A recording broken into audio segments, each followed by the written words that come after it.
तुम्हारी माँ तो बिल्कुल ठीक ठाक थी, ऐसा क्या हुआ अचानक कि इतना स्ट्रेस ले लिया?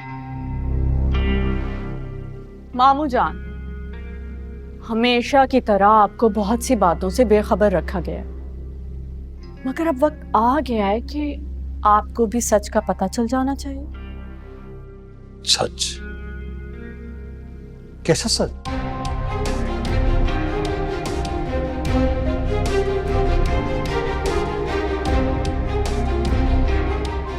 ज़ुबी, बेटा आओ मेरे साथ।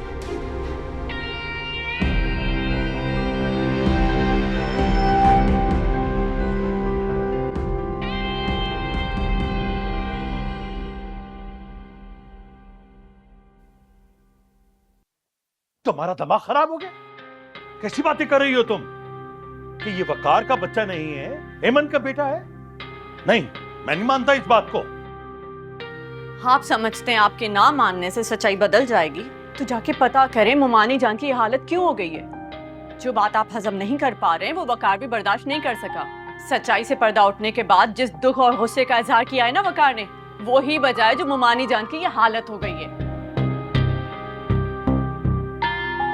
वकार कहाँ है? मुझे नहीं पता, बस दोनों माँ बेटे में जब ये बात हुई तो वो गुस्से से बाहर चला गया। उसे तो शायद पता ही नहीं है कि मुमानी जान की तबीयत बिगड़ गई है।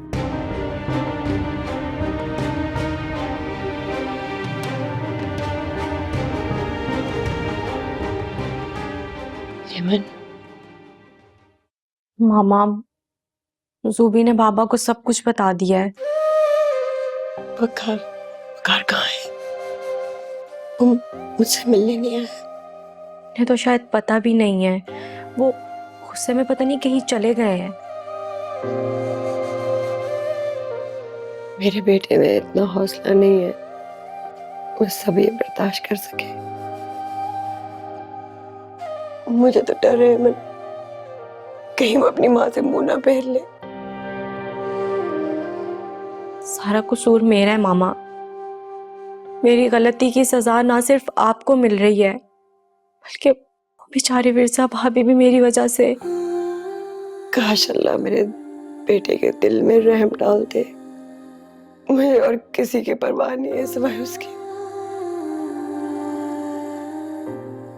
मैं सारी दुनिया का सामना कर लूंगी, लेकिन मैं अपनी बेटे की नाराजगी नहीं सह पाऊंगी।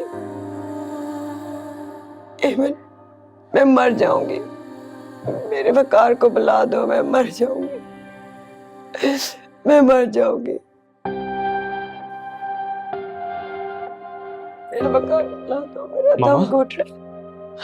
वकार, तुम कहाँ चले गए थे? अपनी माँ को छोड़ के कहाँ चले गए थे?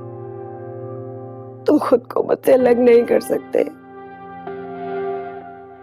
मैं जानती हूँ तुम समझते हो मैं गलत हूँ, मैं कसूरवार हूँ, मैं हूँ गलत, मैं तुम्हारी गुनाहगार हूँ।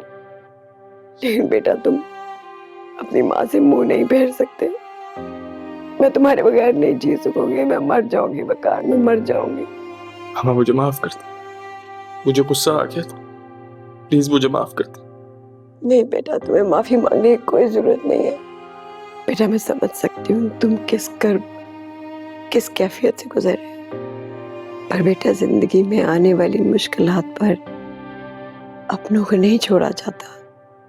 मामा मैंने आपसे कहा ना मुझे माफ कर दे, मुझसे बहुत बड़ी गलती हो गई।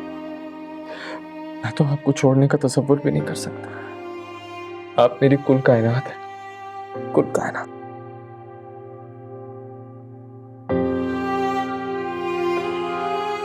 बस आप अपना ख्याल रखें। तुम आ गए हो ना, सब ठीक हो जाए। वकार, मामू जान तुम्हें बुला रहे हैं। बेटा तुम्हारे बाबा का भी तुम्हारी तरह दिल कमजोर है, उनकी कैफियत तुमसे अलग नहीं होगी, संभाल लेना। आप फिक्र मत करें, मैं सब संभाल लूंगा, सब कुछ ठीक हो जाएगा। आप बस अपना ख्याल रखें।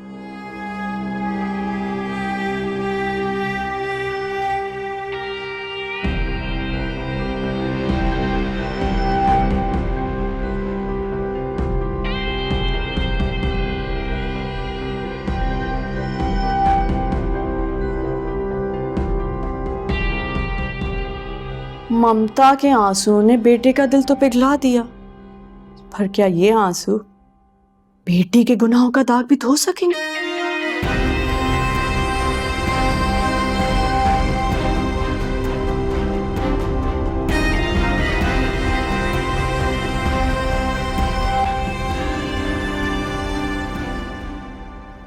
अहमद, तुम समझ नहीं रही हो, मुझ में अब हरगिज इतना हौसला नहीं है। पहले भी मैंने हिम्मत की थी और उसके नताइज भी देख चुकी हूँ। अब मैं दोबारा वैसे हिम्मत नहीं कर सकती।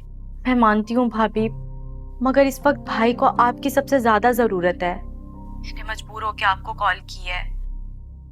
वो तो मेरी शक्ल भी नहीं देखते, बल्कि तब से उन्होंने एहसन को भी नहीं देखा। भाभी, भाई टूट चुके हैं। मैं चाहकर भी उनके लिए कुछ नहीं कर सकती, बल्कि मेरी मौजूदगी तो भाई को मजीद तकलीफ पहुंचाती है। प्लीज भाभी, मेरे भाई को बचा लें।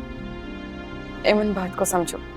वकार ने मुझे यहाँ आके जो कुछ कहा है, मैं वो सब दोहराना भी नहीं चाहती। उन्हें लगता है कि मैं धोखेबाज हूँ। अच्छा ठीक है भाभी, अगर आप नहीं आ सकती तो फिर मैं एहसन को लेके वहाँ आपके पास आ जाती हूँ। नहीं, ऐसा तो मत करना। अम्मी जान को तुम्हारी बहुत जरूरत है, उन्हें अकेला मत छोड़ना। एमन,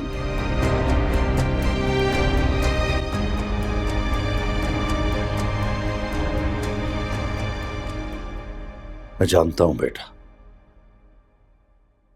तुम किस तकलीफ से गुजर रहे हो। एक लम्हे को सोचो, तुम्हारी मां, बहन और विरसा कितने अरसे से इस तकलीफ को अपने सीने में छुपाए बैठी थी।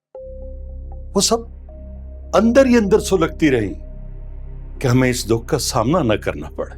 इस तरह ये कोई छुपाने वाली बात थी क्या? चले अम्मी और एमन का तो समझ आते, लेकिन वो विरसा, वो तो मुझे बता सकती थी।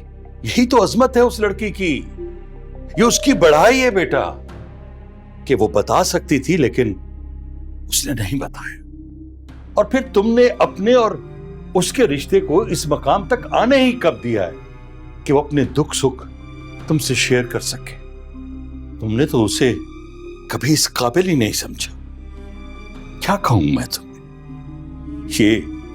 ये गलती, ये गुनाह तो मुझसे सरजद होता रहा। वो कुदरत का एक इनाम है जो तुम्हें किसी नेकी का सिला मिला है बेटा। मां और बहन को माफ कर देना कौन सी बड़ी बात है। मजा तो तब है बेटा जब तुम विरसा के लिए अपने दिल को साफ कर लो। उसने ये सब इस घर की भलाई और इज्जत के लिए किया।